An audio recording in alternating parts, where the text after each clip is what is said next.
Good afternoon and welcome to another edition of the Toxic Happy Hour. Ladies and gentlemen, today we have in the pub, we have PUBLORD and we have no other than American.HODL, the founder and CEO of 615.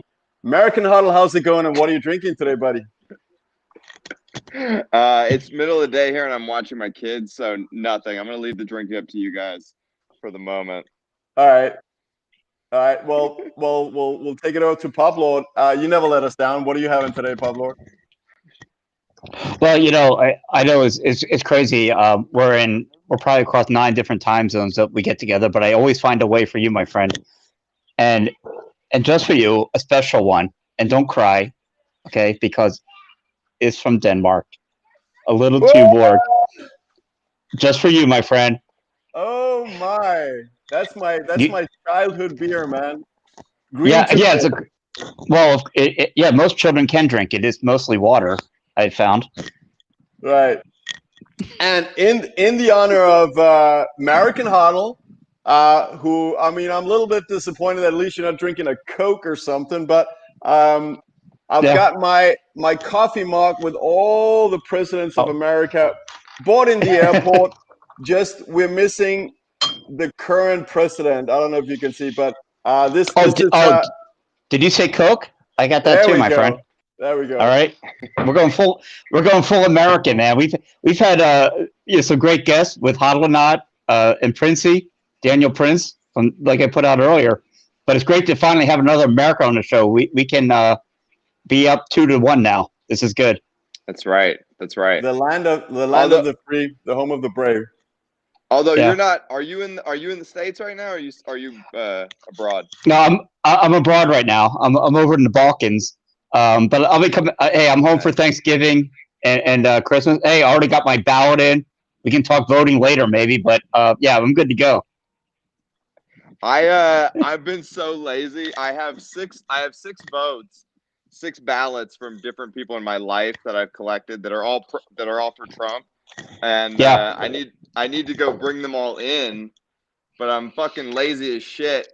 And like the odds of me getting these votes into the polling place are like very low. Like maybe it's like a 20% that I actually will vote. In this election. But it means something to you though, right? I mean, you're have a strong opinion, so you should care about the vote, right?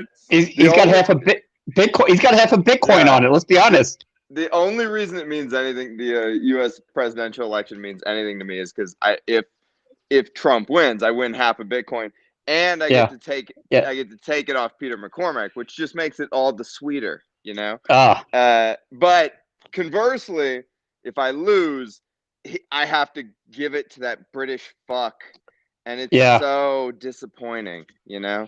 And it's multi-sig, so I can't even back out of it. It's like he's just gonna get it. Oh yeah, who did the multi? Was that Phil Geiger? Who did the multi-sig with you on that one? So we used Unchained Cap's Caravan, which I don't know if you guys used it, but it's basically just a DIY free version of their multi-sig offering that you can use in a browser. It's fucking easy as shit. Back when we did it, it used to just be an address. You can make a single multi-sig address. Now they have a full wallet suite of tools that's available, and it's all for free. So if you have 3 hardware wallets and you want to like just fuck around multi-sig yourself, Caravan is the easiest pretty much way to do that. I'm hearing a lot of people say Spectre is really easy too now, but I haven't played around with it myself. Well, that's where we're heading, man. I started just under 3 years ago, and I remember laughing. Like, what the fuck was a paper wallet? I saw the technology, like, what is all this stuff? But now, it's amazing. 3 years on, how much has changed already. It's very cool. Yeah, man. The paper wallets were amazing, man. And Go ahead. Did we lose American.HODL? No, you go. There he is. Man.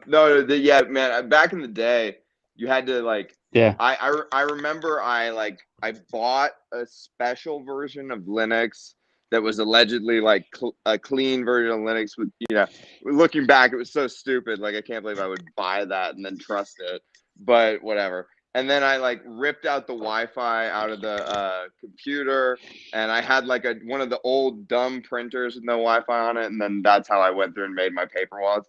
But I forgot, I did all this and I forgot to password encrypt them because I didn't know about it and shit. It's way easier now to secure your stuff. Yeah. You know? Well, what's your preferred way of securing? So I use Casa, which is a 3 of 5 multi-sig. I feel like Casa is like a white glove, like luxury HODL service, and it's closed source, which some people don't like. But you know, it was one of the first to market, and there's such a like mental cost to switching your security setup. Yeah, I mean, you guys know that. Like you just you kind of don't want to touch it. So I'm waiting for the DIY solutions to get like, you know, have a 10x improvement before I go do it myself. But I think ultimately DIY multi-sig is the way to go. But then again, I mean, that's only if you really, you know, can like you don't care about the trade-offs. There are some trade-offs with Casa that just make your life way easier, like you're giving up privacy and stuff like that. But for the average person or the non-technical user, it probably is the way to go, you know. Listen, man. Unchained, same thing. I just go full Coinbase because at the end of the day, no one listen, when the price really starts to go up and I'm thinking of selling, the servers crash and I can't do it. So they're they're protecting me from myself. Do you let me ask both of you guys this question? Yeah. Do you feel comfortable with your current setup if we have a 30x in price? I'll go first on that one. I mean, I do. Go. Yeah, listen, I absolutely do. The two things. One, I always say, people find Bitcoin when they're destined to find it. You have to be prepared. It's like you don't plant a field until it's been properly prepared. And as much as I would love to look back and say, how come I wasn't here at 100, 300, 500, 1,000? Look, I didn't deserve it then. I didn't deserve it. I wasn't ready for it. So yeah, listen, man, since I've been here, every extra cent I have goes into it, just stored aside, dollar cost average, and a shout out to Friar Haas and his ilk. I'm of the same camp. So yeah.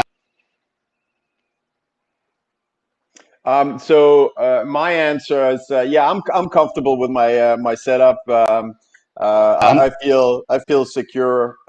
It's you know, first off, it's I don't have much. Second, it's whatever I have, it's far away from me. So if anybody want to put a gun to my face, they're just going to get disappointed because I don't want to keep anything where I live. It's just too dangerous. Right. Yeah. So I mean, I'm lucky. I'm you know, I'm from another continent, so it's not difficult for me to have you know, seed in another country, another continent. Yeah. So I feel pretty comfortable. So talking of 30x, what's your expectations of the bull run that we're looking at? Yeah, well, you know, I think there's a point. I've been given a lot of. I was actually giving my wife a speech about this the other day because, you know, sometimes you just have nobody to talk Bitcoin with, and you're like, woman, I'm gonna explain some shit to you right now. Okay, I know you don't give a fuck, but this is part of being married to me. And I was like, I think there's going to be a crucial point between 300 and 400K. Like, I definitely think we're going that high.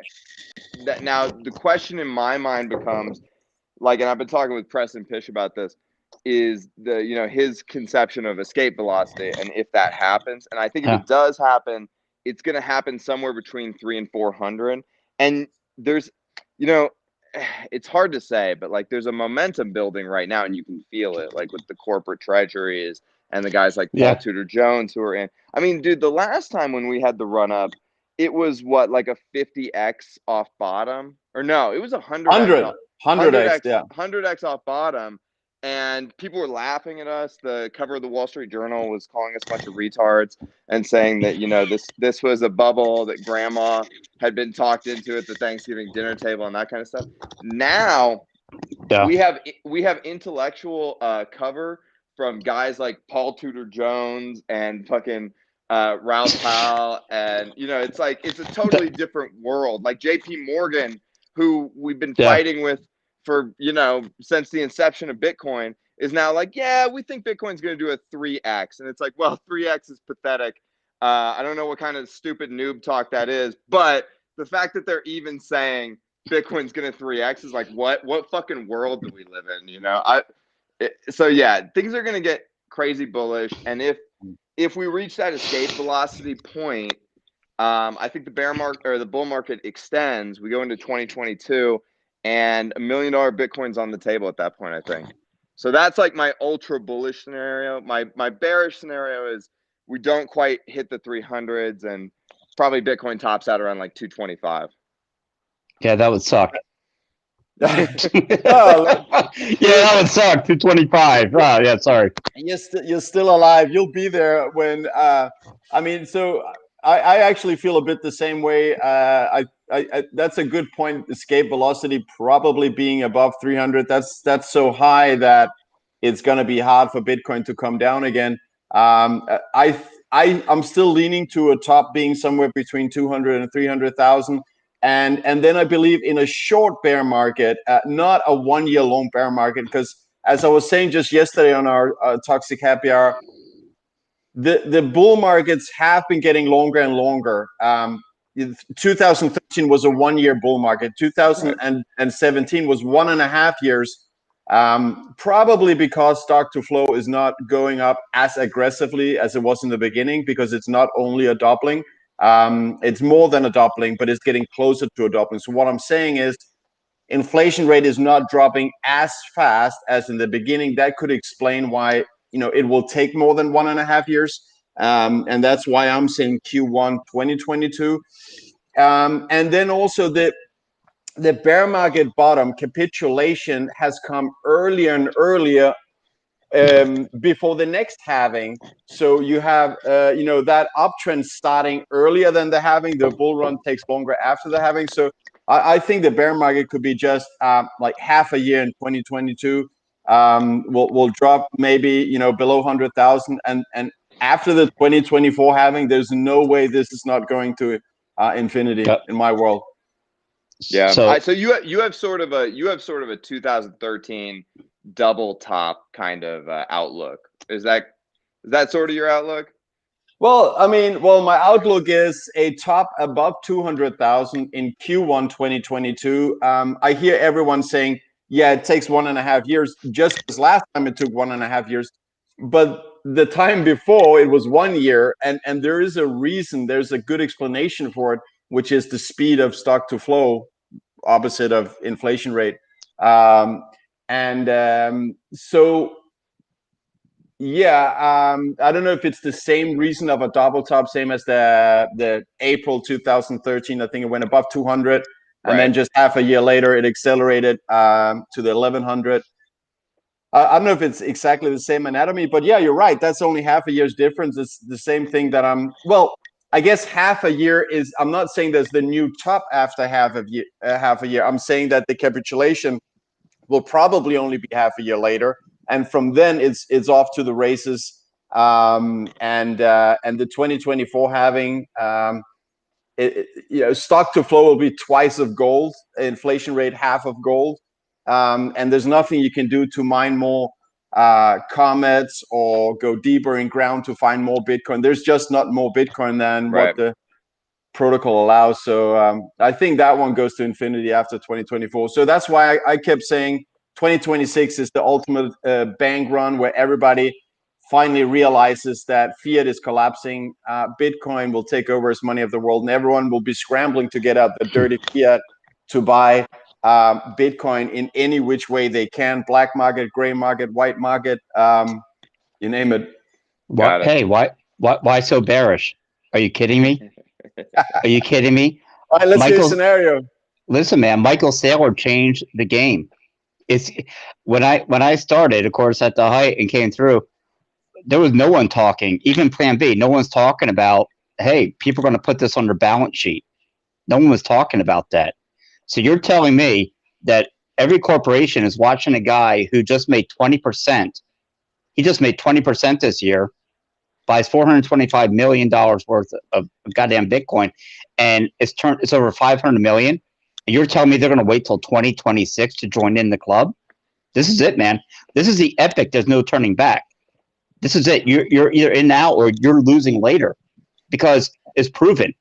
Your Paul Tudor Jones, your Michael Saylors, even your small companies are jumping in, and you're going to tell me they're going to wait? You're going to wait for another halving, dude? That game is long gone. So I think one of the interesting things about Saylor is what an insane moon boy he is, and by that I mean the same psychological principles that worked on all of us, where like now a lot of us, including myself, have 80% or greater of our net worth in Bitcoin, are working on Saylor. Like the amount, like when he made his personal buy, you know, he disclosed that. I was like, holy shit, that's a lot for your personal stash. You know, like 17,000 fucking Bitcoin, dude. 17,000. And it's obvious that he's at what, like 50,000 total, like right around 50K total. So that was obviously his number that he wanted to get to. And, you know, he put part of that in his company and part of that in his personal holding, right? Like, but he owns it all. It's all his. But it's just amazing. Like, once you realize that the chairs in the game of musical chairs are fewer and fewer, you're like, because that's really what it is. I mean, that's the stock to flow rate, like ratio model, whatever. It's just a game of musical chairs. And one of my like original investment theses back in like 2015 was, when you understand how wealth works, you understand there's really not that many places to park capital, like almost nowhere. So like this brand new asset class that's super scarce, that's now becoming like, you know, a scoreboard for the super wealthy. It's like, let's go. Like this is going to go. The thing I'm worried about, all this bullish talk, this is prophecy. This is going to happen. Okay. If you doubt it, get the fuck out of the live stream right now. All right. If you're watching it, get the fuck out. If you're one of the hosts, get the fuck out. If you doubt this shit, get the fuck out right now. It's not about that. That's going to happen. What I'm worried about is the plebes doing plebe stuff, which is like, I'm going to buy a Lamborghini. I'm going to buy my wife the house with the white picket fence. It's like, no, you stupid bitch. Like, do you think holding for 3 years or 5 years is enough? No, it's not enough. You need to hold for 20 years. Do you want to be super rich or not? Like, what's your, like, what are you shooting for? What are you aiming for? Because what you're going to do is you're going to give your coins to a fucking whale. All right. And you're going to ruin the revolution. Like, keep hodling, you know? You know, it's funny. I was talking to a friend the other day, and we were talking about Bitcoin, and he does his day trading and everything. Once I got him now into Bitcoin, and I was telling him, I said, you know what's amazing is how stupid people are and just shake their head. Yes, I'm going to put all my money into my 401k for 40 years, not even thinking. They don't even care about the fees but by God, if they want to buy Bitcoin, oh, what do you mean I don't make $1 million in 2 years? Yeah. So they have all this money they set aside for this retirement for 40 years, but they're so short-sighted. I remember, dude, it was like, I remember in 2017 looking at my returns, and I'd only been hodling for 2 years at that point. Yeah. And I was like, holy balls, I'm up 100x and I'm now a multimillionaire. Like, this is like fucking this is retarded. You know? No. When was that again? That would have been in 2017. Right. I was looking back on my 2-year return, which was like crazy, right? So that's my message to the plebes, is basically like, listen, it was a long bear market. I get it. You had to take a lot of shit. I get it. Yeah. You're still not in a position to stunt with the Lambo. That's not what this shit is about. This shit is a power grab. And do you want to be one of the people who's at the fucking, you know, the table, who has power, or do you want to be poor? Do you want to have fun staying poor? Because then you should buy the Lambo. Absolutely. So, look, I gotta cut in here because we have a great live chat happening. I think both of you guys on mobile so you can't see it, but we've got shout out to Greg here. I've had this on the screen for a long time. He's saying, "Ha ha ha! This dude never sitting still," and we're clearly talking about you, American HODL. I like the pace. I like the pace. Yeah, yeah. And I love the fact that right now you looking into a mobile phone, you're actually taking care of your kids. I like that. But I do see a fence. I see a fence so they can't jump in the lake and drown. So you're good. Well, luckily they're asleep, but I might have to end this podcast like midstream and just be like, "There's a baby crying." So we'll see. We'll see how it goes. Just let us know. We're good. All good. Yeah. So what's the thing you're doing with? I mean, it's great to have you on. Thanks for coming on, American HODL. Of course, bro. Love to hear your word stream here, and lots of bullishness, spitting it raw. What's going on with? I saw this awesome meme, probably one of the funniest, I would say, of the month, where we have this drunk Russian talking about how Bitcoin documentaries are all they're just so boring. They end up talking about shitcoins, and then the interviewer says in the end, I don't know if you guys have seen it out there, that but American HODL and Breedlove are making a documentary together, and then he goes into his hybrid dance.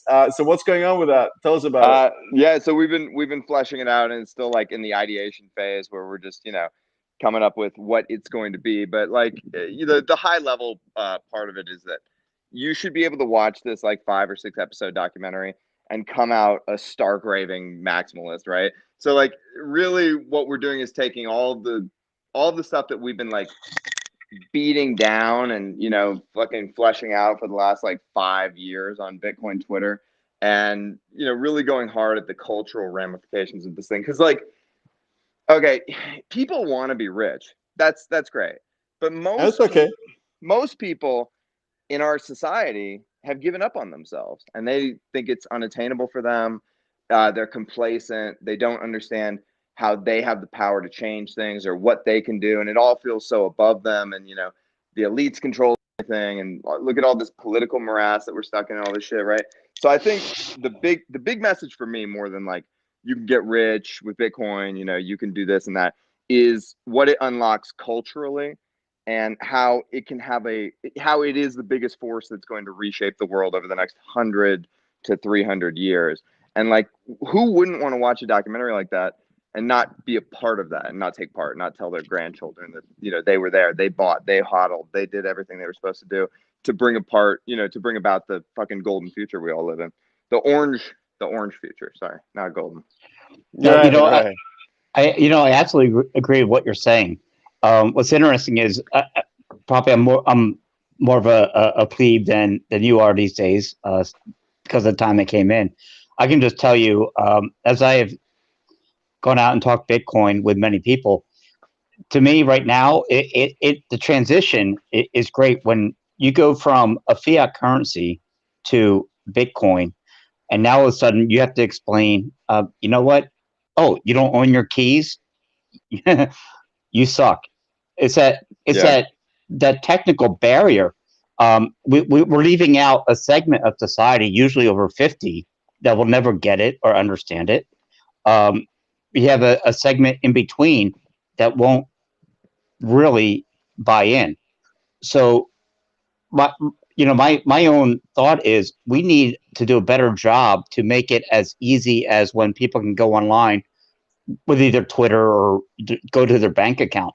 But it is difficult. And I'm glad you brought up earlier about Casa HODL, because I think they're one of the strong people in the space. Well, you can do that if you want to be all custodial, right? Like it's pretty easy to send somebody to Coinbase, but I mean, we think it's easy, but honestly, like I talk to normal people, dude, and they have no idea where to start. Like these are the same people. You have to understand, like the vast majority of people, if you told them to buy Apple stock, they would be like, I have no idea how to fucking do that. And it's true. Bitcoin's in the same place for them. And really what it means is like, I've given up on myself. I don't see myself as a person who's, going to do well in the future and yada, yada, yada. Like I don't know. In some respect, it's like fuck it, dude. Let the families that figure it out, and be rich forever, and let everybody else have fun staying poor. Isn't you know? that is fucking capitalism at its core, isn't it? Exactly. The one that find it out first, they get it. Okay, so look, it's not like the word Bitcoin isn't out there. It's not like it's not been in the news. And if you don't decide to do the research upon it, educate yourself upon it, well, guess what? You had a chance. This is the fairest system of distribution I've ever seen of any type of monetary system. Truly. I've told this story so many times, but it's like, dude, in 2015 when the price was $200, I mean, there were so many of my friends who I knew were just going to be bartenders for the rest of their life. And I was like, bro, what's your rent? And they were like, $700. I was like, give me 1 month's rent and I will make you rich in 10 years. Just do it. Just don't even think about it. You know how many people took me up on that offer? Fucking zero. Zero. Zero. You sound like the president of Poland. Zero. Zero. That's about the amount of terrorists. Well, the amount of terrorists he would let into the country. Google that one. The president of Poland. I don't know anything about zero. Poland, and I don't want to know anything about Poland. How about that? Yeah. Oh, well, I'll tell you what. The Polish president is pretty American, if you ask me. You should check it out.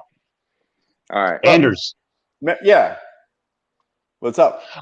Oh no, I never had a chance in our conversations to call your name and ask you for a question. Oh, okay. Well, ask me a question, puppy. Oh, so yeah. What are your thoughts on what we're talking about here?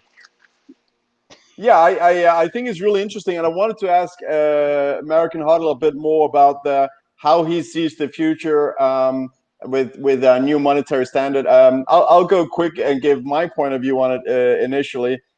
I finally got the word, so I'll take it and abuse it for 30 seconds or something here. But when we go on a sound money standard, a Bitcoin standard, the world will be a much better place for humanity. The biggest growth in productivity in American history was 1873 to 1892.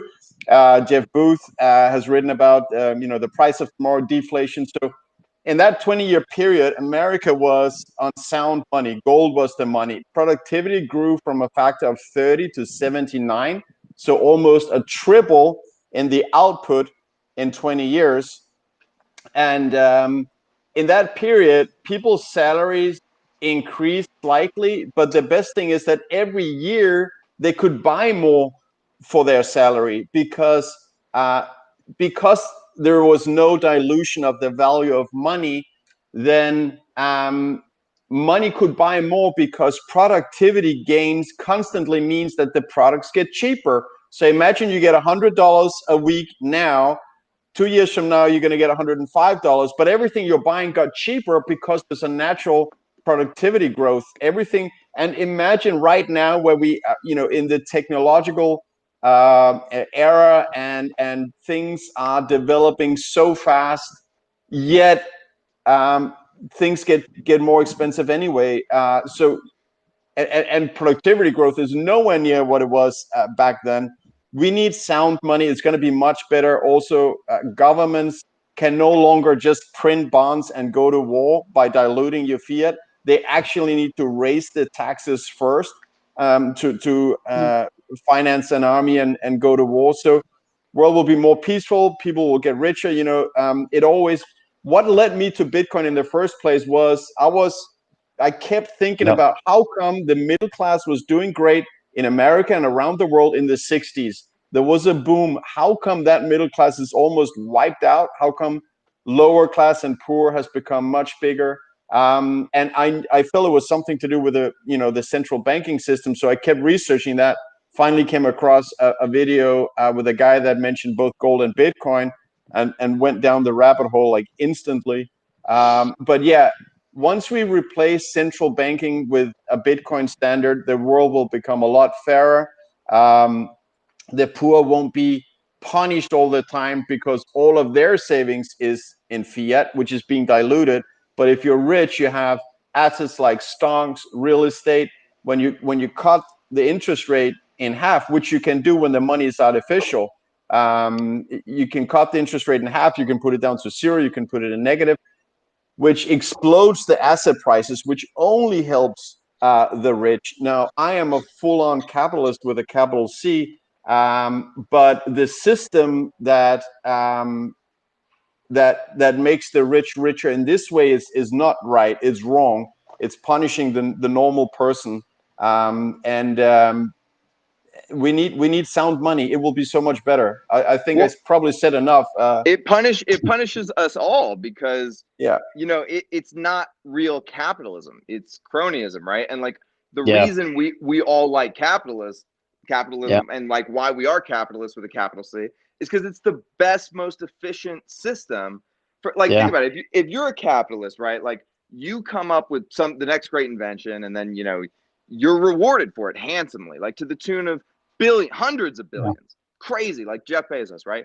But you deserve every bit of that reward because you have not only found an efficiency and an innovation for the market that benefits everyone now, but it benefits everyone into the fucking future, right? So like you deserve everything that you get, but when you have cronyism, it does the opposite of that. And like going back to your point, Anders, is like, do you guys know the story about Henry Ford and the American middle class? Tell us. I remember a quote from Henry Ford saying if the American middle class knew how the money worked, there'd be a revolution tomorrow, basically. So Henry Ford is basically, if you look back through history, right, like there's no such thing as a middle class. There's kings and serfs. There's peasants and lords, right? Henry Ford is this guy. And, a lot of the industrialist capitalists at that time, they all get bad reputations, like John Rockefeller, Henry Ford, Carnegie, these guys. But these were all like men of God who like really like had that like manifest destiny mindset, and they were going to like fuck shit up, in the name of righteousness, right? So like, anyway, Henry Ford started paying his workers $5 a day. And this was a revolutionary thing at the time because $5 under a deflationary, fucking gold standard was a shitload of fucking money. And what Ford figured out is not only can he get the best skilled labor into his factory to produce Fords for him, but he can create new consumers. So everybody that works at the factory is going to buy a car because now they make enough to fucking afford a car. And on top of that, these guys were like slapdick peasants who like fucking were like drinking in the middle of the day, a lot like you two. And just like living sloppy lives and beating their wives and stuff like that. Henry Ford, Henry Ford sent them into their homes to teach them how to live and be like, get that fucking bottle of vodka out of your hands, you fucking dumb Polak. Like, come on, this is America. We need to work hard. Manifest destiny, motherfucker. And I always think about the Bitcoin future in that way. It's like with that capital and like with real true like Ayn Randian productive capitalists, like the men who push the world forward, we're going to get these great things. I was trying to explain why the Cybertruck is so fucking cool to my wife, and she was like, I don't get it. Like it looks like a Hot Wheels toy or something. I'm like, I love it. That's why it's so fucking cool. I'm like, because me and Anders and Pub, we all watched the same movies as Elon when we were little boys, fucking Blade Runner and Back to the Future and shit, right? And Elon took all that shit that we liked and he made it real. And in 2 years, it's going to be a stupid ass sci-fi car driving down the fucking road. And I'm going to own one. It's going to be fucking amazing, right? So it's like, we need more of that, man. Like we've been in this fucking morass where everything's indefinite optimism. It's like, how are masks going to solve things? I don't know, but they probably will. Like, no, they don't. They don't do shit. Somebody fucking run the numbers on this shit, right? Sorry, I'm getting worked up. No, listen, good, man. We were talking about it when you came on that. Whether we could get you into gear or not, I feel we're there. We're there. We're in overdrive. Let me tell you something about Elon Musk, man. If that's not the most American pro-capitalist spirit, fuck this bullshit crony capitalism. This is a guy that just told the government, fuck you, I'm going into space. Fuck you, I'm going to develop a new car. That guy just said fuck you to everyone, and he does it. And so I don't care what he does. I'm supporting it because he's got the old American spirit, man. That guy, absolutely. He's South African, but he's American spirit for sure. They could come out on the news and be like, Elon Musk fucking spit in a homeless guy's mouth and then fucking called him the N-word. And I would be like, I back him. He probably had a reason for doing that. Yeah. You know? Well, no, South Africa, but listen, hey, we're a land of immigrants, my friend. So welcome, South African. You're American now. Thank you. I know, yeah. right? That's what I'm saying. Yeah. But yeah, I'm just excited for what the true allocators of capital can do in a system that's built on fucking hard capital. And yes, like, does capital collude? Yes. Rich people will get together and figure out ways to fuck poor people. That's been going on forever. It's not gonna. There's no system that will change that, right? Like, yeah. Newsflash: rich people fuck you over. Newsflash. Socialism is just a worse version of that, you know. So it's like it takes all the problems of capitalism and compounds them. So it's like, well, social, what it tells you is, oh, fuck you, you're rich, come be poor like the rest of us. What socialism tells you is, oh, you're rich, come be part of the protected class who is part of the centralized authority. You know, you were running the oil industry before, okay, come run it for the government, for the fucking Kremlin. It's like, and then when we piece it off, we'll just give it back to you and privatize it. You know what's interesting? So I help do some crisis planning. I work for our embassies and governments around the world, consulates. Oh, breaking your No, I'm not. But because I'm always on the road, I've been to over 100 countries. So what's fascinating to me is every country I'm always learning. Can I just tell American HODL that you fly non-public jets? Well, of course, I'm not saying he's flying private. I'm just saying he's flying non-public jets. Oh no, he flies in the shitty back of the fucking cargo holds in the Air Force jet. I fly public air. That's it. Right. No, so anyways, you were saying. No, so South Africa was interesting because you go in and you had so many working farms, and because of what they perceived as racism, they kicked all these farmers out, and guess what happened? All the farms died. Oh, I think you're talking about Zimbabwe, right? And Puppy froze. Is he frozen? Yeah, he's frozen. Oh, there he is. You can't see that, can you? You're back now. So, Puppy, are you sure you're not talking about Zimbabwe? No, Zimbabwe is the next one, but there's been many countries in South Africa, or Africa in general, in South Africa, where they get rid of what they considered, well, this isn't right, this is racist. Well, guess what? They killed it, and guess what happened? Nothing, because there was no one there to replace it. There was no one there that were creating things or building things, and that's why look. Aside from The Creature from Jekyll Island and Ayn Rand, Atlas Shrugged, and Fountainhead, those three books really opened my eyes to this, and that's what helped prep me for Bitcoin. But it's true. When you look at what's going on there, absolutely crazy. Just destroying years of hard work and industry and thrift. For no reason. Yeah. I think I'm particularly worried about that coming to America. And there's never been more support or momentum for it. And it's terrifying. And we should kill all these communists. I mean, I didn't say that. Yeah. I didn't say that. but Ray Dalio is saying that as well, because he I don't know if you heard about the long-term debt cycle Ray Dalio sort of looked into, and he's saying at the end, you have all these short-term booms and busts, but every time financial institutions, central banks, government leverages more, and they don't fully deleverage before, again, they have to support the economy and over-leverage. So in the end, you get this collapse of the currency, which is probably what we're seeing right now with the US dollars, in my opinion.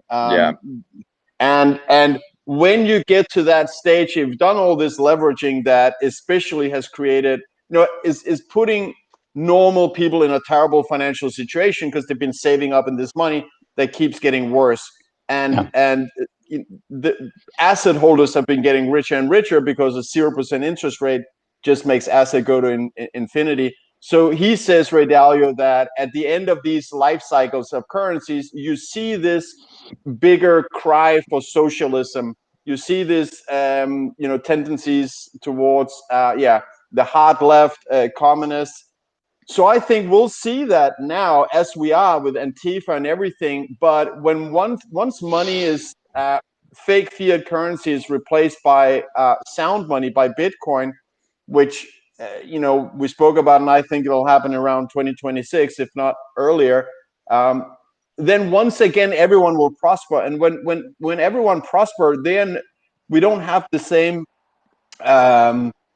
infights in the country where poor want to kill the rich. Because if you're a laborer and you're in a good financial position, and every year your life gets better, then you don't hate the rich the same way as you do now. They have terrible lives now. It's really hard for the normal person, but that's going to go away. So I totally hear you, American, about let's get rid of the commies. I just think that sound money is going to help that. I think if you look at what happened in America this summer, I think the quote unquote race war was a proxy war for that inequality. And it was, the reason it was centered around race is because that was something that people could understand from a historical injustice perspective. But, because they can't understand how the fucking monetary system works. Like they just can't, right? Like the masses of people will never figure that out. Yeah, man. No, I'll jump in on this one.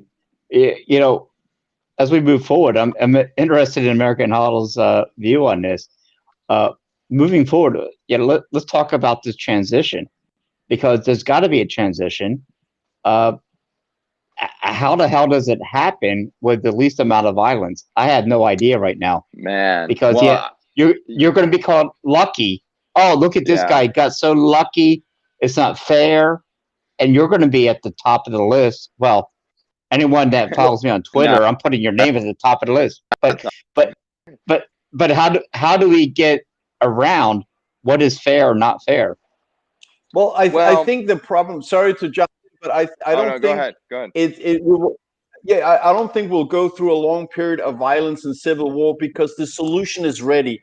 Like earlier on, the solution wasn't ready, and therefore you had to go through this, a lot of infighting and bloodshed. But Bitcoin is the ready solution, and once people start working for Bitcoin, get their salary in Bitcoin, and their money becomes worth more, their savings become worth more instead of less, the pressure of killing each other will just drop down. American HODL, your take? I think it was Nick Carter who said it a few weeks back on Twitter, but he said basically, they're gonna go from Bitcoin is stupid, it'll never work, to it's not fair, without a breath in between, right? It'll just be like an immediate shift, and of course you're gonna feel that way because you're a fucking loser who's projecting, because you just fucking sat on your ass and didn't do anything. You know what I mean? You didn't do anything. And so you're like, it's not fair, man. It's not fucking fair. How come he gets to fuck her, dude? I should fuck her, bro. It's like, bro, you don't even do push-ups, dude, and he's good looking. You know what I mean? Like, get off your fucking ass and do some stuff. Get off your ass and do some stuff. There's just this like incredible chick energy in our society right now, which is, people are gonna say I'm a fucking misogynist for saying this, but like we live in a fucking matriarchy. The reason we live in a matriarchy is because every dude I meet is fucking henpecked like a motherfucker, and the women are all screaming about how bad the patriarchy is all the time. It's like, bitch, we haven't had if we had a fucking patriarchy, like, we wouldn't be dealing with this shit right now. Nobody would give a fuck if somebody wanted to chop off their dick. It'd be like, go over there and fucking do it. But in terms of just like the injustices and things, I think I have this theory about it where sort of postmodernism has blended with fiat currency to create really soft-minded individuals. And I think soft money does create soft minds. And if you think about it from a psychological, well, if you think about it from a psychological perspective, I mean, think about it. You can't really do hard economic calculation in order to attain value anymore. What you really do is you recite the shibboleth of your group, sect, tribe, or really the group, sect, tribe that you're trying to cozy up to, who's close to the Fed window. So that's what, like, think about the majority of people's jobs. They're fake. They're not real jobs. Like you do a Zoom call, you'd be like, let's take a 30,000 foot view at this. All right. All right, let's not get too grand. You speak in business jargon, you push papers around. It's a zero. It's a nothing. Fucking, that's not a real job, right? Like, you look at the guys, like, if you talk to construction guys about this, you know, like Stoney on Twitter, who like pushes rocks around, or like the other dudes I love fucking Stoney, dude. Love him, man. Who build houses in real life. These guys, like, and Stoney's high IQ, right? He owns his own business. Of course he is, man. No, I'm saying he does well, but he tells me that he goes out and talks to the blue collar guys, and just from an instinctual perspective, they get it. They're like, government's fucking bullshit. We all know that. Anyway, saying I should buy some Bitcoin. All right. Like it's like a. So I literally jump through the hoops, you know. I literally DM'd Stoney one time. I said, listen, when Bitcoin moons, man, I am your fucking intern. I just want to build fucking walls. Give me a big machine and I can listen to podcasts all day. I sent that to him. He said, call me. Yeah. He's awesome. Yeah. The last meme I just sent out today, you guys look it up. I dedicated that one to Stoney Bitcoin. He's awesome, man. Right. Smart dude. I just want to say, pound that like button for American HODL rants here on this show. The Toxic Happy Hour. I love it. But anyway, on to like the topic of social injustice. People in our generation specifically are going to be upset with us, and they're going to be upset with us because they missed it and they think it's not fair. And all we did was hold digital coins. It was so easy for you, right? And they're not going to know about the blood, sweat, and tears that went into it. It's going to be disappointing to see that and watch it play out. But it'll be a good way to rid yourself of fucking losers in your life who want the worst for you. If somebody says that to you in your personal life, you just be like, oh yeah, write this person off forever. Never need to talk to this person again, whether they're a family member or a friend or what. It's like, nah, fuck you. You're done. You know what's crazy about this? So from December 2017 until today, yes, I've lost a lot of friends. I travel quite a bit, but my best friends are from all around the world. The best people in the world are into Bitcoin. So I equate it to, you put in the entire world into this calendar, and man, I come across a guy from Denmark. I have HODL in Norway, Princey in England, my friends in Germany. It's crazy, but thank God for the internet. When you look back on religion, for example, a religion of the teaching of Jesus could only come in a certain way. You tell a friend by friend. A religion like Bitcoin comes about in a certain way. It reconnected people of a certain mindset from around the world. So I love it because, this is America. We got Georgia and Uruguay. And so I absolutely love it. I have met, my best friends are virtual and not virtual because the feelings are there. The views are there. When we all got together and donated a Bitcoin to ANCAP. Yes, I remember this. Yep. On Twitter, and it was like it was awesome. It was awesome because it was like he was one of us, but he just happened to be stuck in a poor country. A bunch of first world Bitcoiners got together and were like, "Hey, $100 is nothing to me. I'll send it to you." And those added up, and he has a fucking full Bitcoin, dude. Like, I talk to him all the time, and he's like one of the richest people in his village and shit now, right? Yes, of course. I mean, it's so dope. It's amazing. Tell the story again. I don't know if I missed it. What's the story about this guy and what happened? So Atlas ANCAP Children on Twitter. He was in my. I was bragging, as I'm apt to do, about buying Bitcoin on Twitter, and I was, I had just bought like $3,000 or something worth, right? And he's from Colombia, and he was like, hey man, I'm fucking stacking too, like killing it, and he showed a screen grab of his account, and he had the equivalent of like $19 USD in it. He's like, I've been working really hard for months and months, you know. Yeah, And dude. I just felt like, oh man, look at this dude. He's one of us. He's trying his hardest to stack, but he just doesn't have access to the resources and shit. So I sent him 1,000,000 sats, and he was so nice. he was so grateful Dude. for it. And then it was like this organic thing where I think Bashko, one of the Reddit moderators, was next in, and he sent him like 2,000,000 sats, and then it just got rolling. Yeah. And you know, and then the mission just became like, let's make him a fucking whole coiner. And then by the end of the day, this random Bitcoiner stuck in the middle of Colombia was now a fucking whole coiner, and he was holding on to like, and you know, he's living like he told me, he was like, yeah, man, I'm fucking cleaning fucking office buildings at night, and I barely make shit, and like, you know, yada yada yada. And he's still hodling and stacking more and adding to his position. And you know, by the end of this bull run, he's gonna be like a fucking rich ass man in his country, dude. I mean, that's the coolest shit I've ever. It's like and it's like direct charity. We didn't have to fucking go through any middlemen. We didn't ask permissions. We didn't like make a bunch of calls to a bunch of banks. It happened in one afternoon, spontaneously on Twitter, you know. Wow, love it. That reminds me of, you know, because we have HODL or not on, you know, and everything he's been going through. I love the Bitcoin community. The fucking cyber hornets, man. We will come around the cause, and you're done. It's over. Bitcoiners are assholes with hearts of gold, hearts of Bitcoin.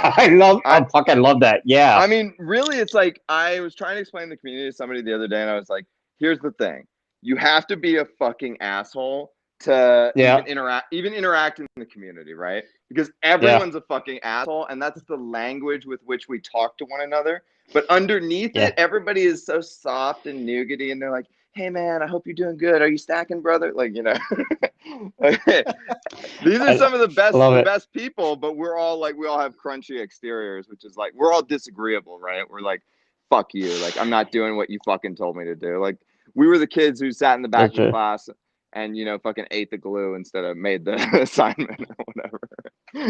Hey, American, so Mervin from the chat says that story deserves a documentary. It should be part of that documentary, maybe. I don't know, a small 5-minute highlight.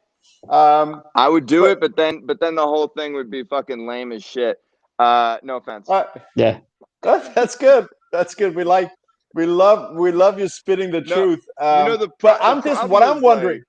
what I'm wondering is, how are you going to break it to him that 615 is necessary? You made him a whole coiner. How are you going to break that 615 to him? Maybe not in Colombia. I think in Colombia he did pretty well. Pretty well. 0.615 in Colombia is the same. He'll be all right. I think winner chicken dinner. Yeah, I think he's gonna do all right. I think the kid's gonna be okay. You know. That's good. That's good. Hey, let me add a caveat to that story real quick, because you know most will say, "Oh yeah, money grab this guy from here," but he literally, that kid came on, I remember this, on Twitter and said, "Please stop, no more donations." Yeah, I thought that was very cool, man. That's very Bitcoiner. cool. That's Bitcoiner. Dude, he I remember, you think about it from your first world perspective, right? And you're like, you know, okay, I donated like the equivalent of like a dinner out to this guy, right? And it means fucking nothing to you, right? So, but you feel a little good about it and shit. But dude, when all the donations flooded into him, he told me it was like being on LSD. He was like, it like too much. It melted my reality, he told me. Yeah. And like I was now living in a new reality. Like it just dissolved everything I had previously known. It's like so fucking cool that we can do that for somebody, you know? It's fucking awesome. Yeah. Yeah. It is.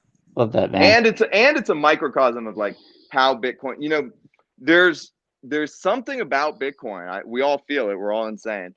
Where when it touches your brain and like you psychologically have become intertwined, or you're interacting with this thing, it full on changes you as a person, right? Like I'm not the same person I was 5 years ago as I am today. I don't like, I used to hide and my intentions and my feelings and, you know, go along to get along and do stuff like that. And now I just fucking speak my mind. And if you don't fucking like it, what are you going to do to me? You can't cancel me. I have Bitcoin. You know, you can kick me off Twitter, but I'll just keep coming back. Oh Like, yeah, really, tell us what are you going to about do? that. Tell us Oh, I about got, that. So you couldn't retweet us going live because once again you been put in the corner in the timeout. What happened? that's right. Yeah, I'm suspended. I'm suspended for a week because I noticed that when I told the World Economic Forum to gargle my balls, and I was immediately given a 24-hour ban for that, like fucking immediately, right? And so I was like, that's weird. Do they have some sort of like algorithmic firewall around these fucking douchebags who want to do the Great Reset? And so anyway, Yeah. I tried it again. I'm like a velociraptor, bro. I'm probing the fucking fences, you know? Jurassic Park Yeah. reference. I'm with testing. you. I'm testing for weaknesses. So I sent them another tweet that was like, "Go fuck yourself," you know, whatever. And Twitter was like, "Bam, immediate 1 week ban for talking shit on it's so, man, it's so crazy because you can say fuck you to anybody on Twitter, or you can say gargle my balls, like you can say any of that shit, You can. right? Twitter doesn't care about that kind of thing, but you say it to one of these centralized power authorities, and you're immediate insta banned, right? Like they put you in timeouts. Like, think about what you said to the World Economic Forum, young man. It's like, first of all, they can gargle my balls. I already said that, right? It's like the proper term would have been please happily accept my tea bag. Okay, that's how you get around the censors. They'd be like, oh, just saying. This guy's Listen, in the tea industry. I can't be censored. I've been banned like 20 times. Like, they can't censor me. I just keep coming back. Yeah. Listen, I make a living off of memes about your next HODL name. I'm making a living off it. Honestly. At some point I'm gonna have to rebrand because I'm fucking running out of names. You know? Hey, so yeah, hey, this could be the show that you release out into the wild. What are you coming back as? We have no idea. Well, no, right now I'm just suspended for a week, so they'll give me back access to my account in 1 week. So I'll just be back. I'll be back on that same account in a week. The next time I get banned, I don't know. We'll have to see. Dude, these fucking assholes keep squatting all my number combinations, you know, because I was doing like American HODL 1 and then 2 and then 3. And then some douchebag was like, I'm going to be American HODL 4. I was like, fuck you, man. Fuck you. Is that when you stop squatting my accounts, god damn it. Oh, hey, man, look, I'm going to go here because this Tuborg is so strong. Danish beer better than the rest. Is that all you had? You had the neck of the beer? That's it? Well, yeah. I'm being nice. Yeah, you are. I heard you got blackout drunk on like 2 episodes ago. What do you mean 2 yeah, episodes probably. ago? 2 episodes ago. 3 episodes ago. No, I'm just kidding, Poppy. You're good.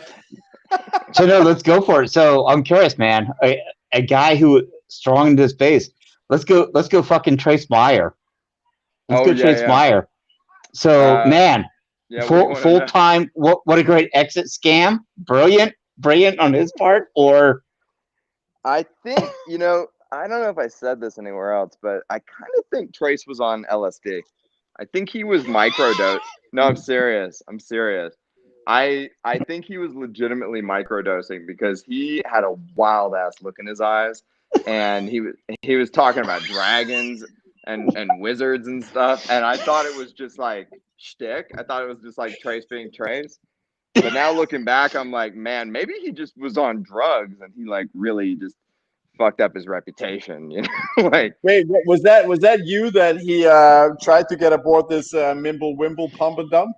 Well, it was Adam Meister was there too. It was great. It was a few people, man. It was It was he approached me. He had a very tense moment with Adam Back earlier in the day, which I didn't see, but which he himself told me about, where he tried to chill Adam Back on Mimble Wimble Coin, and Adam Back was like, no. You know? Wow. He's like, I got 1 million Bitcoin. I don't need your. Yeah, he approached Safety about it. he approached some of Giacomo's students.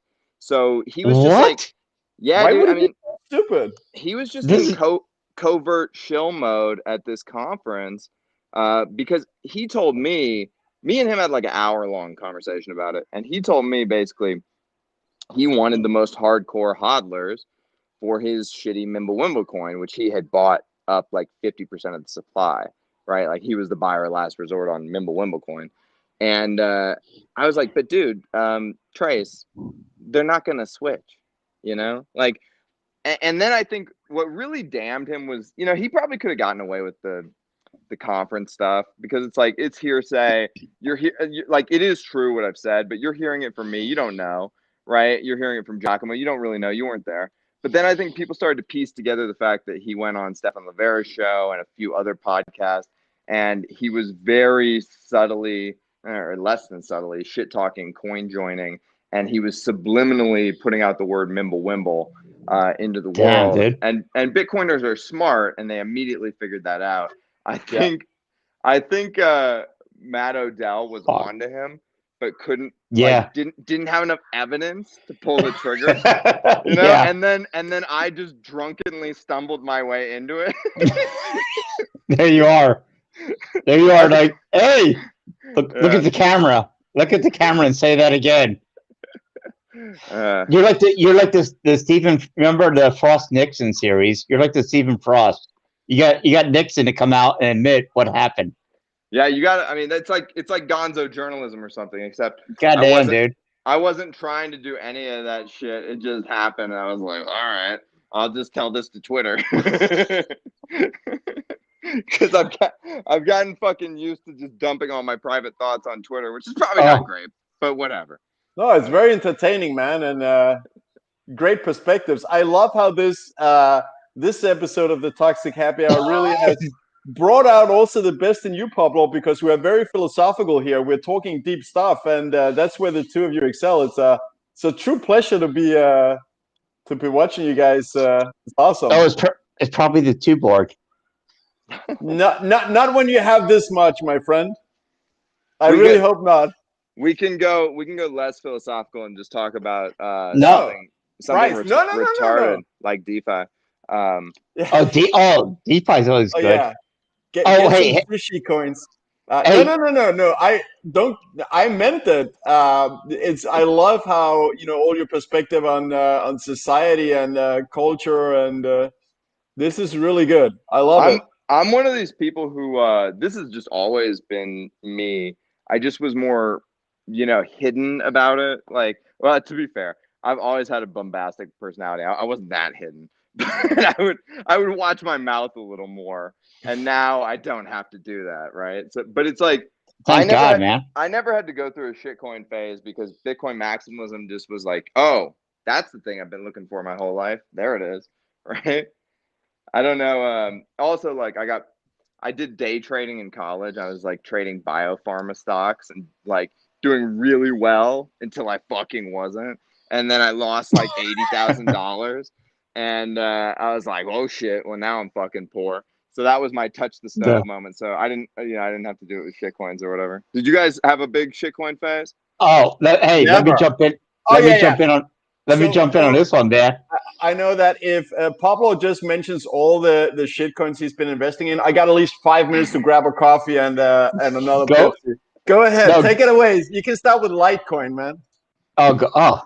Yeah, man, love that fucking. Man, it's the silver to the gold, man. It was the silver to the gold, man. Charlie fucking Lee. I mean, that guy. Would he steer me wrong? Never. Wait, were you holding it when he dumped it on the at the top? Were you holding it? Then? Of course I was. Oh my God, you got done so bad. Yeah, so when I come in December, and I think Litecoin at the time was $200 or something dollars, whatever, or no, it was actually 150.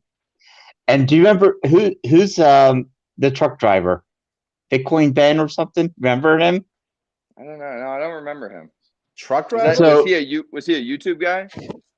YouTube guy, yeah, Bitcoin Ben, and you had Litecoin Queen and all these other people about Litecoin. That's why I don't And know because so I said, listen, Coinbase only had 4 coins at the time. You had Bitcoin, Litecoin, Ethereum, and Bitcoin Cash had just come on board. Right. All right. I remember Bitcoin Cash, that whole fucking fiasco when you had. I mean, that damn thing was at like $5,000 or $6,000 a coin. Oh, the when they Ninja released launch. it. The Ninja launch. Yes. Yeah. Yes. Yeah. Dude, I was there for all that. So yeah, they're just like, oh, hey, we'll release it at like 8 p.m. Eastern time on a fucking Thursday. Like, boom, here it is. Like, yeah, that wasn't insider trading at all. Yes, it fucking was. So thankfully, I used my intelligence and said I better split my goods across all 4 fields. I went 25% into each. That's you were well diversified. Oh, I was. I truly was, man. And yeah, so I end up, I told my friends, look, if you want to learn about Bitcoin, you buy Bitcoin, you buy everything, and you'll learn quickly. And so I jumped in, and I started. I'm watching shit on YouTube, and like, what the hell am I doing? What is this? But man, thankfully, the maximalists grabbed me quickly, and I realized, I said, look, if I'm going to be here for a while, I'm going to go with the king. I'm going to go with the one that everyone else must depend upon. And every month after that, I was better for it. And here I am, man. Yeah, go ahead. In a lot of ways, isn't it like such a gift that we were given with the 2018-19 bear market? You know? Absolutely. Dude, can you imagine? You can't imagine me at the end or beginning of 2019 at $3,400 Bitcoin when I started at 17,600. I was just scraping that off the table. Yeah, dude. I mean, my stack would in denominated in sats would be so much lower if we had just kept pumping. You know, if we never got the chance for the bear market, because when it fell, Anders, you were probably in the same position as me, where because you seem like you have a more maximalist bent, and you've always had it. When it fell in at the end of 17, early 18, I was just like, I'm gonna buy the shit out of this thing. Like, so I just started. Dude, my buys from the like 3,500 to 3,200 range are fucking legendary. Like, I went hard in that range, you know, and I'm proud. Wow. I'm proud to say it, bro. Although I also mistimed it and bought a bunch at 6, but whatever. Those are fucking doubled now, so it doesn't matter. Yeah, I mean, it's hard to know when you're at 3,500 that the bottom is only $400 lower, right? Right. Yeah. Well, because remember how bearish everyone was? They were like, hyperwave, it's going to 1K. It's like, yeah. Tone Vase, right? On that one. So Jesus. well, it was Tone Vase's buddy, and then Tone Vase was also, I guess, talking about it. But I just felt, okay, so the one thing that Hyperwave has completely wrong is the fact that this is not just an asset that has the same amount in circulation. And here we go. Let's look at the long-term waves. This is an asset that every 4 years it gets cut in half the fresh supply. That is the most important. It overrules everything else. That halving and the bull run that it creates, whether you believe in stock to flow or not, reduction in halving, I'm pretty sure everyone can agree, pumps the price. You can't just ignore that. You can't ignore that. Yeah, just think about it from fucking basic, you know, economic first principles. How can a reduction in new supply increase demand? Makes no sense. Yeah, I think that's like probably one of the first lessons. I mean, I had that I started learning economics in like school-wise in high school. That was like among the first things you learn: supply and demand. And if supplies go down, obviously the price goes up. So yeah, I got a quick question here, real quick. Wow, that sounds like Austin Powers. Allow myself to introduce myself. Yeah, no, you have a quick question, real quick. I like that. Yeah, no, American HODL. What? So yeah, what do you think of that when it comes to I already fucking forgot it. Sorry, go ahead. Were you gonna ask about stock to flow? That's where I felt like you were going. Oh, the stock. Well, nah. Oh, listen. Oh, fuck yeah. Oh, listen. That'll open a whole nother avenue. There we go. There we go. Here we go. No, listen, man. Stock to flow is wrong until it's right, or something like this. The So halvings yeah, are magical, dude. They are. Yeah. I just think that when, I mean, Anders, how long you been around? Since did 16. You come in 17, or were you here in 16? I mean, I was so studying. I was and studying. I was around in 16. Yeah. Yeah. Doesn't it feel similar to how it felt in 16? Are you getting the same vibe I'm getting? Like the price we're at right now feels very similar to like 700 or 800 in 16. Yeah. Yeah, totally. Yeah. Totally. It's but the thing is, at that stage, I didn't hear any pre-Mount Goxer saying, "Hey, we're going to 20,000" or anything like that. Well, yeah, people were bullish, but they weren't. They were being, they were being sheepish because they'd been fucking beaten down. I mean, it was like this bear market was like, we're like fucking picking up daisies in a field. Like that bear market was like, we were like at the gallows, the fucking nooses around our neck, and we're waiting to be hung any second. Like. And then came the halving. Then came the 16 halving. Exactly. I remember sitting with some long-time Bitcoiners at New Year's 2016, and we were talking at that time. Bitcoin was just touching $1,000, and we were discussing whether Bitcoin would be at $2,000 or $3,000 at the end of 17. That was like that was. I think that was what I used to hear too. Was like the talk was like. We were going to 3,700. I used to hear that a lot from people. And, I think that was honestly a very reasonable estimation, because if you look at where we fell to about 3,700, right? Like that became the floor. So that was like very reasonable. But what people had not factored in was all the fucking momentum traders and the algos and the mania and the ICO boom that was going to come along with it. And all that shit, right? Like, which just took the price to the fucking stratosphere. And I think the same thing is true in this bull market that's coming up. Is 100, 200,000, 100,000. Those sound pretty reasonable, but we haven't factored in all the crazy shit that will happen. That we like all the unknown unknowns that we can't see occurring yet until they happen. Absolutely. So so where does the game theory come in here? Because to me. Andrew and I, we talked offline quite a bit. And what I find fascinating is it's not so much the number of people that come in, it's the amount of money that's going to come in. Capital. The capital. Yeah. And we've never seen an idea like this, like Michael Saylor, of, guess what? I'm holding this shit for 100 years. Yeah. Fucker. So yeah. No, go ahead. No, because I mean, it's interesting because he's making he made $100 million this year. Okay. Yeah. Three times what his company made in the last 3 years. He just made it holding Bitcoin. Just Andrew, before you go on your thing, just think about this for a second. At $1 million a coin, a $10 billion position is 10,000 coins, and that is nothing to a lot of investors that are out there. There are probably 500 or 600 people in the world that could make an allocation like that and sleep totally fine at night. And even if it went to fucking zero, they'd be fine. Right? Yeah, they would still be shamed by their true maximalist friends, going like, "What? You only bought 2%? Right? You only allocated 2%." They'd be shaming them for only having 10,000 Bitcoin. I mean, think about all the corporate treasuries that have, hundreds of billions of dollars in them. Think about the people whose personal net worth is, half of the entire market cap and shit like that, right? Yeah. It's gonna get crazy.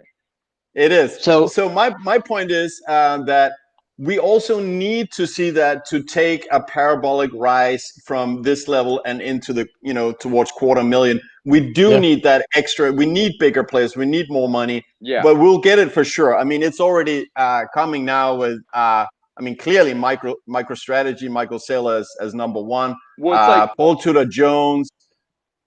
Michael Saylor was saying it basically. He was like, you know, you guys had to like bleed and sweat and fucking die for this thing. Yeah. I just come on in. I fucking make a quick $100 million. Shit is dope. Yeah, right? yeah. I fucking love that because I'll always hold that over Michael Saylor's head. Is bitch, I got in here early. Yeah, I got in here early, and now you arrive. You'll have more than me. Yeah. And I used to say this about Bitcoin is that there's so much life force in Bitcoin, so much hodler life force. Because if you think about it, every dollar of productive capital that you've put into Bitcoin, that you've risked on Bitcoin, that you've like staked into Bitcoin, right? That is your life's energy that you had to fucking expend. You had to toil, right, in order to earn that capital. And then you put it into Bitcoin. And not only on top of that, you put more of your life energy into defending it. And so it's like, yeah, there is a lot of like really like brutal fucking blood, sweat, and tears that went into this thing. So I retweet this quite a bit because once I got my check from the government for 0.169 whatever, I took that whole $1,200 check and bought Bitcoin with it. And so I'm laughing because, man, it's that motherfucker's almost doubled right now. Yep. And so what we went off the gold standard because many countries, I feel. Wait, hey, Bubby, how many Bitcoin did you get for that? What's that? In sats. How many Bitcoin did you get? How much Bitcoin did you get? 0.17. 0.17. It was like, you got 17 million sats. So do the math on that one. Yeah. 1.7 million sats. Right. 0.17. Yeah. Yeah. No, 0.17. I'm sorry, 0.17 Bitcoin. Yeah, 0.17 Bitcoin. So just 0.17. Yeah, no, 17 million. Okay, I got it. It was at no. It was at 17. Listen, it was at $7,000 Bitcoin at that time. It's almost doubled now. Right. It was 17 million sats, is what I'm saying. Yeah. So my question. That has now become. I just ran the numbers. So that $1,200 stimulus check is now $2,300 worth of sats, and it's just the stimulus checks that give on it keeps on giving. It didn't stimulate the economy. It stimulated Bitcoin, baby. What I'm saying, dude, is like, what a crazy fucking thing that'll be if we ever reach sat dollar parity. Think about that. Yes, of course. I know, man. I know. Think about that. And this is why we will. If Bitcoin get stupid like this. I know. If Bitcoin goes to $1 million, it becomes the wrecking ball that destroys the world. I mean, come on. We all know this is going to happen. And so it's like, are you kidding? Yeah, it's on the way. Your $17 million will not be worth $17 million, but it'll be worth a shitload. It won't be, you'll be able to get a nice ass car for that, probably. Yeah. Oh, so here's another thing that I think is really important, American HODL. That is, so as I keep tooting here in the show, once Bitcoin replaces fake fiat currency as money of the world, also you'll no longer see 0% interest rate. You won't see mortgages at whatever they are, 2-3%. So when that interest rate goes to what is the market actual interest rate that people are willing to lend out their money for, all assets come tumbling down. So when your Bitcoin is worth $20 million of buying power, that mansion that was 10 million before is now going to be maybe 2-3 million, because assets go down when the interest rate goes up. It's just, there's no two ways about it. So there's a lot of printing between now and then, though, right? So like we'll see. We'll see when that happens, but there's a lot to be printed between now and then. I think that the question is, we've never seen a hyperinflation event on this scale, right? Because the U.S. is fucking the world. Like, that's just how it is. And so we don't know if a country with the global reserve currency can hyperinflate, right? Like, is it a slower death for them? Like, how does it play out? I don't know. These are like interesting questions. I think that's a suddenly event. It's one of those events that America right now is financially raping the rest of the world because they hold US dollars at as reserve. Whoa, easy now. But I said financial. Well, we are. Yeah. Right. Yep. I mean, Yeah. and until China and other countries go, yeah, that's all fine, but the way you're diluting your currency, we just don't want to hold American treasuries anymore. It's just, they're losing value. The currency is losing value. We will have no claims on the currency. We don't want to have bonds, which is essentially holding fiat. So all of a sudden, it's and dirt is going to hit the fan, and that's what I think will happen after 2024 halving. If not in this one. I mean, that's the big question. Really, is if we reach escape velocity in this epoch or the next. How do we not? It's a big question. I think. Yeah. How do we not? No, I was going to say how do we not escape the velocity right now? Someone's got to explain to me, because I can explain it to you pretty easily. I think that the main reason why we would not reach escape velocity is because it takes time to transition your unit of account psychologically into Bitcoin. And so a lot of the very wealthy investors, institutions, etc., that are going to be taking positions in Bitcoin have not adopted Bitcoin as their unit of account yet. So if you have an investment in Bitcoin, but you still have the dollar as your unit of account, well, then we're not going to reach escape velocity anytime soon, because then they'll reintroduce sell pressure onto the asset, right? So that would be the reason, I think. No, I agree on that part. What I think is that there are many companies right now that are working 24 hours a day, figuring out how quickly they can transition their currency reserves into Bitcoin. Michael Saylor had the advantage because he owned 72% of the company. So now what you're looking at, so you got companies now that just saw one man take his company's cash reserves and earn 20%. Yeah. So I think that the way it will play out, and the reason that we will have that correction, which won't be 85% this time, but even though the general momentum from here until infinity will be more and more companies come in, probably even countries will start looking at it, but once the price goes up very fast, like it's done in the previous bull markets, it just happens to, I believe, and still this one more time, it will trigger all OGs in the space that were there early on with a lot of Bitcoin, that they'll say, you know what, I'll unload 10-20% now. And don't forget, like 10.5 million Bitcoin was mined among a few people the first 3.5 years.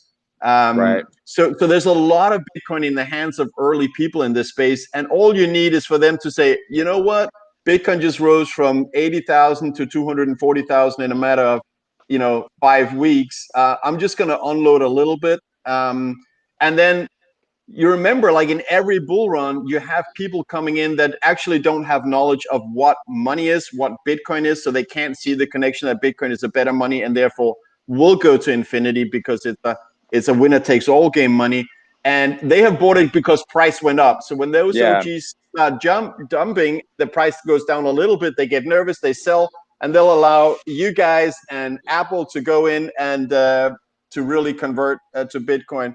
So I think the general thing will be, yes, more and more companies will come in, countries perhaps also, if they're not already. But we'll have a short bear market with a less than 85% correction, and then we'll go to infinity. So I think that yes. Go ahead, Bobby. Go ahead. No, I was going to ask you as well. Is what comes first? The next major corporation, one of your Apples or Amazon, or country that goes first all in on reserves? Wait, who was the second one you broke up? Countries. Oh yes, countries. Oh yeah. Corporation or country? What comes first? Hasn't that already been answered, because Iran is basically admitted that they're holding today? Did you see that? I think. No, when was that out? I mean, I heard Uh, something about Iran was mining, which makes sense. Yeah. They have cheap yeah. electricity. Well, if they're mining, they're hodling, They have it. right? Yeah, it's Yeah. accumulating. Yeah, Here's what I was gonna say is that I think what you said, Anders, is spot on. I do think that is the default. I think that's the default position that's set to occur. But I am still 50-50 on escape velocity because I think things can change really fast. And so I think over the next 18 months, it's very important to pay close attention to what's happening and take a sober look at it. Be honest with yourself. Don't be like a fucking retarded moon boy who just thinks everything's bullish for Bitcoin, right? Like, be Thank you. serious. But if you come at it from a slightly skeptical place and you expect us to, fail the escape velocity, and you're constantly seeing this news that's just more and more bullish, and there will be some moment where it just overtakes you, and it might just start happening from then, right? And so it's like, that's exciting shit, man. I'm so excited about that.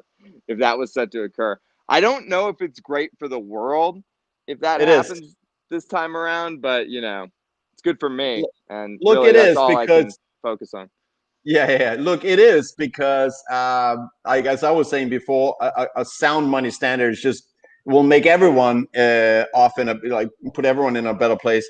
And they have guys like you who were early on who'll do some charity stuff to help everyone participate in the game. So the kind of indicator that I've been thinking about when trying to nail whether this is escape velocity or the next epoch, and I think you're right that it's somewhere above 400,000. I think it's hard to go to 400. We can't go to 400,000 and then crash. That seems a little bit unlikely. Yeah. But so that crash might only be that like 30% correction that there was like 5-6 of last time. But the indicator that I'm looking at is, if my mother finally starts buying Bitcoin, to me, that's the end game. If she finally is on board, then that could be the end of fiat currency. And the same with my sister. And actually, right now, I'm having talks with both of them and saying, look, I told you to make these couple of investments 3-4 years ago. You ignored me. Some of them, like 2 of them have done 10x. Tesla's one. Bitcoin is the other one. Now is the time you start listening to me. You got to get yourself some Bitcoin. At least get off zero. Don't you think it's the most frustrating thing in the world? I sound like you sound like you're a lot like me in your personal life. Like, I have been trying in vain for fucking years, pre-Bitcoin, to get people aware of and taking advantage of compounding. And, like, the time to strike is now. It's right fucking now. Like, you're not going to get rich later. That's not how it works. You have to fucking start getting rich now, slowly, Well, right? so it's interesting, man, because I grew up in a generation where we went up against our grandfathers from World War II, that kind of shit. Yeah. Okay. By the way, and my grandfather was at D-Day too, so my brother, man, we're not that far apart. Listen, you're my brother from another mother, my friend, because that same, honestly, they would look at me like you're a dumbass. Save your money, put it under your mattress. Yeah. Okay. Well, they didn't realize that the changeover had occurred. That they had of course that everything was counterfeit now, right? They didn't realize. No, they believe. It's like tough. They line, believed it. It's like that line in Fight Club, where he's like talking about the reels. Yeah. And he's like, it's called the changeover. The movie keeps going and nobody in the audience is any the wiser. That's what they did to the fucking money. The changeover, man. Can I just say that the American government has actually defaulted on its debt twice. So don't think it's not going to happen a third time. In 1933, defaulting on the debt is basically the debt obligation you have. You walk away from it and says, we're not going to pay you. Like 1933. 1933 was defaulted on the American population, saying you're not going to get your gold back. Just use this paper we printed. Let's call it money. That was the first time. The second time, 1971, was the default in the international community where they no longer can come and get their gold from US. That was 2 times. We're ready for the third. We're essentially going through a soft default now. right? Yeah. And Yeah. it hasn't become apparent to anybody yet, but it's apparent to us because we pay attention. The vast majority of the world like has no idea what's going on, right? I tried to they, explain, my family, and they think you're just some radical lunatic that lost his mind. If you say that, look, the central banking system, it's not good for you, it's bad for you. But that's what we've been told. Come on, that's working. Yeah. See, it's working, right? No, it's not. I'm the fucking Bitcoin guy at every party I go to, every cocktail party I go to. A Bitcoin people come in. I try to explain it to them, and they get it. Some of them. I remember this is fantastic. Yeah, we were doing one of our PubLord talks kind of thing, and I was at the bar, and the guy says to me, "What do you mean about Bitcoin?" I said, "Well, Bitcoin is a ledger, decentralized. Think of it this way: you get to hold your own coins." You know what he said to me? "Oh, it's like an Excel spreadsheet." And I said, "Yes, okay." Kinda. It's an Excel spreadsheet. That's all he knew. That's all he could get out of it. Yeah. You want to talk about people being early? People have no idea. That's all. Well, I had to explain. I remember just a little while back, a very, very smart friend who's a computer programmer and works at one of the big tech firms. I had to explain to him drunkenly at a party, and he was like, "Bitcoin's never going to be this. It's never going to be that." And I was like, "Hey, you stupid fuck! Listen to me for a second. None of us have ever been alive for the monetization of a new money, so you have no idea how it's going to work." And second of all, Bitcoin is not stagnant. It's an evolving system. It wasn't just released. It was released with this programmatic architecture that fucking increases its network effect exponentially every 4 years. So shut the fuck up. You don't know how shit works. You stupid fucking anyway. Yeah, it's literally a fucking it's a protocol, man. It's a protocol that And it's like those people are like looking at I don't know, a fucking sapling and being like, this thing's never gonna be a fucking big tree. Right? It's like, yes it is. It will. Until it is. I just want to say, that none of us. Your comment about none of us have been alive since a money has come over or new money has taken over. And that's right. The last time it happened was before the Roman Empire, when Rome was just a dream at two wolves' mind or whatever. Is the story? 700 BC in Lydia, which is in today's Western Turkey, which is the first kingdom ever, 700 BC, to circulate gold coins as money. It's 3,000 years ago. We are so lucky to be here and alive at this changeover, man. This shit is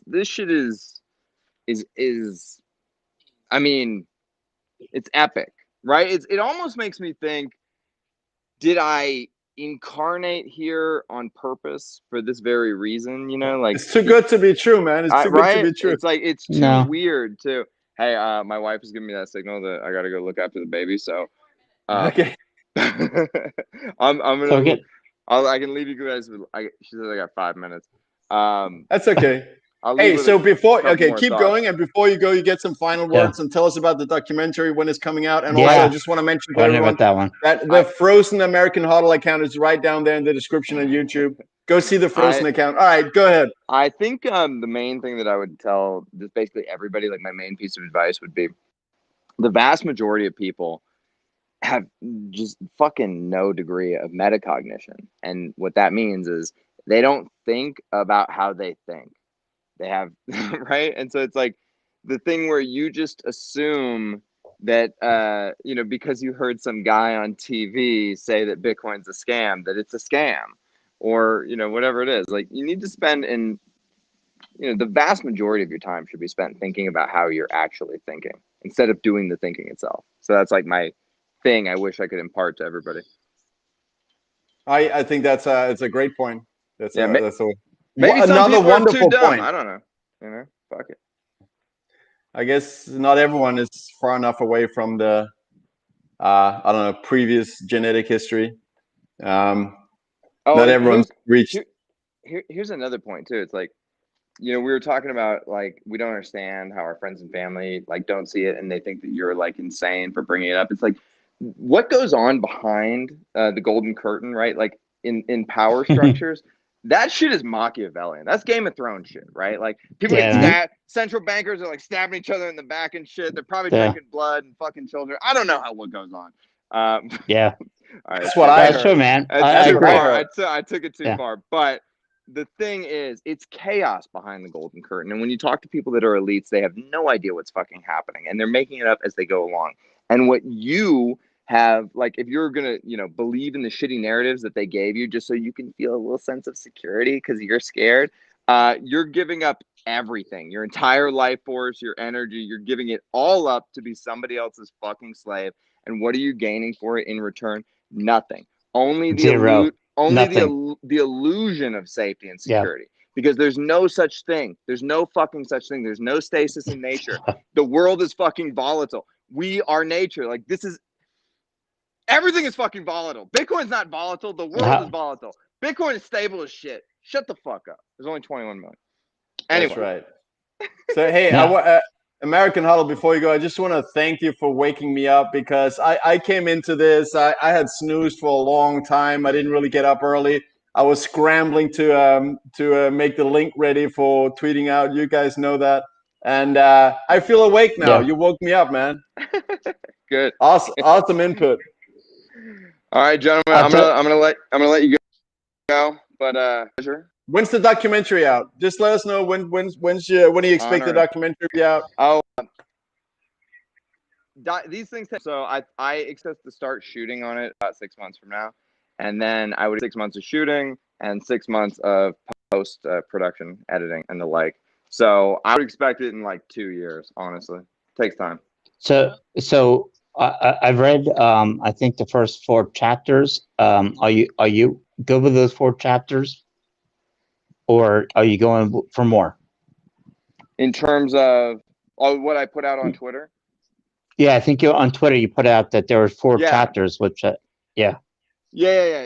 Those are that's just sort of the working list right now for, like, it's the big macro structure for how the piece is gonna be formed, and there are a lot of subcategories in each one of those. But I think like showing people the big arc of the story is key. Yeah. You know. All right. Hey, because you don't want it to sweep over you. You don't want to get bogged down in like, how does man. What's an XPub, right? Like Peter McCormick will be confused, you know. No, well, hey, listen, what Poppy? Me, because we gotta let the guy go. Got it. Sorry, wife and kids are calling. So hey, thanks a lot for coming on American HODL.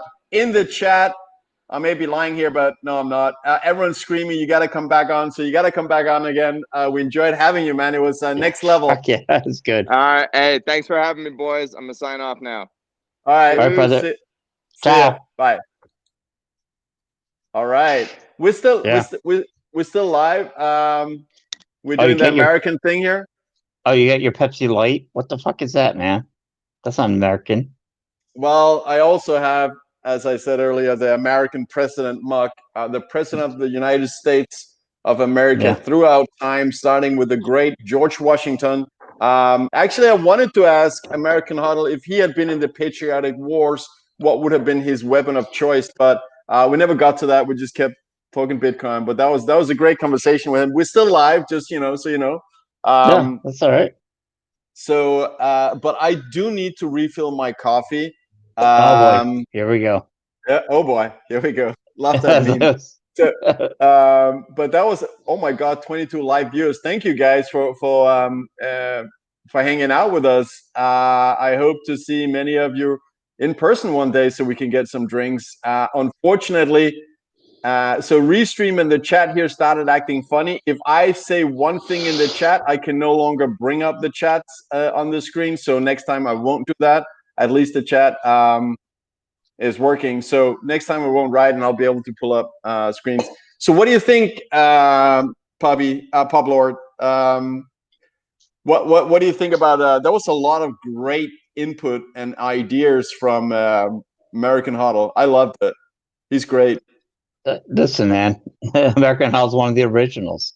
I love his thought. I love the way he presents himself. Obviously, a family man as well.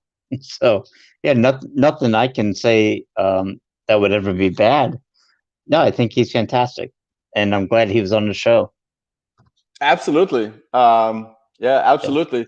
And tomorrow we're gonna have CK Snarks with, in case you haven't got your tickets from Bitcoin 2021 next year, held in Los Angeles sometime late spring, I believe it is. Can't remember the dates.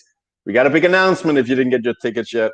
I think we can say that. And also, we want to put some peer pressure on CK Snarks to at least give us 1 hour in one of the bars associated with the event as a toxic happy hour, where you and I and the crew, all the guests we've had on, and all you guys in the chat can meet and have some toxic drinks and be happy. Hey, I will say this, man. I didn't think he was gonna stay here as long as he did, but I think we had a fun time, man. Oh yeah, yeah, absolutely. He can certainly freestyle. Before we went on, it was kind of the same state as me. He's saying that he wasn't really sure if he was on fire today or not. He was getting his mojo there, but he was on fire, man, from like Of course. 1 minute in. That's what Bitcoin does to you, man. You turn on fire. Yeah. All right. So back to you and I, Puppy. What's going on in the world of Bitcoin today? Is there any news that has happened apart from the fact that Bitcoin price is having another go at the last year's top of 13,880? Oh yeah, hang on. Let me see. Let me see. We had 13,500 right now. Oh, are we? Yeah, we are. I'm just so happy that I didn't buy a car recently, because I was looking at it. I was all excited. That would have cost me a fair amount of Bitcoin, and then Bitcoin went up like 20% after that. I'm just thrilled to be doing the rental part, getting myself some green cars for the green candles. They also have an orange car. I'll take a picture of that. A nice orange convertible. I'll get a picture of that and share. What's going on? Wait, let me. I'm trying to figure out here what's going on Twitter, but yeah, you people are fucking crazy out there. Yeah. So when is Greg actually gonna come? He's in the chat, or he was in the chat. When's he actually gonna come on? Oh, probably he's not such a bitch. That's probably why. Huh? I don't know, Look, man. We gotta see if we can make it fit around the two of yours hamster wheel schedules when you have a little bit of time off to actually Look, man, meet online. When I can make it, I will make it, as you know. Yeah. Always. You bring it, PUBLORD, you bring it. No, so let me tell you something, man. That was cool with AMERICAN.HODL today. Because that guy can freestyle. Again, we didn't talk one thing about the show, did we? We said nothing. No, yeah, but as I said, I really enjoyed it because that was very Maytag cultural Bitcoin top level stuff. A lot of great ideas he was sharing and opinions. And I love how this is really, I feel you read a lot of books, you read a lot of philosophers, and it was great to see that this is an area you can excel in as well, and watching you guys ping pong on these ideas. I'm more of I have the point of view, like I'm an economist, so I'm focused on the numbers. I'm focused also on the aspect of Bitcoin taking over as money of the world and how that will improve the life of everyone. But it was really cool to see you guys have these discussions. Hey, Americans, we have each other's back, man. We got it. That's right. So I guess I don't know if there's anything going on else we need to talk about. Otherwise, why don't we just sign off and make sure Let's do that it, the man. length of the video doesn't seem as scary when somebody Hey, yeah, sees it. yeah. So what is it now? I'm curious. What is it? We are getting, I think we're about 1 hour and 42, 45 minutes, something like that. Oh, fucking brilliant, brilliant. Okay, that's fine. So yesterday, I didn't get too much work done. I got a little bit of work done. I need to get some more work done today. So You yeah, don't keeping work. it. You're Bitcoin rich, man. You are Bitcoin rich. I wish, I'm not. I wish that would be great. But I got a little bit of freedom. Being self-employed has its advantages. I really love not having a boss. I just never So came. So tomorrow we got CK Snarks, you said? We got CK Snarks tomorrow, Nice. noon, Pacific Standard Time, same time as Okay. today. Gives me time to wake up, shower, brush teeth, put on a double bucket of coffee. And looking forward to meet CK. The first time I met him was on Adam Meister's Friday This Week in Bitcoin on the panel almost 2 years ago. I think it was January 19. He's a really good guy, and he's working on Bitcoin Magazine, and they're the ones hosting that conference next year. Yeah, That's looking cool, forward to have him on and hear some more about him. And I love how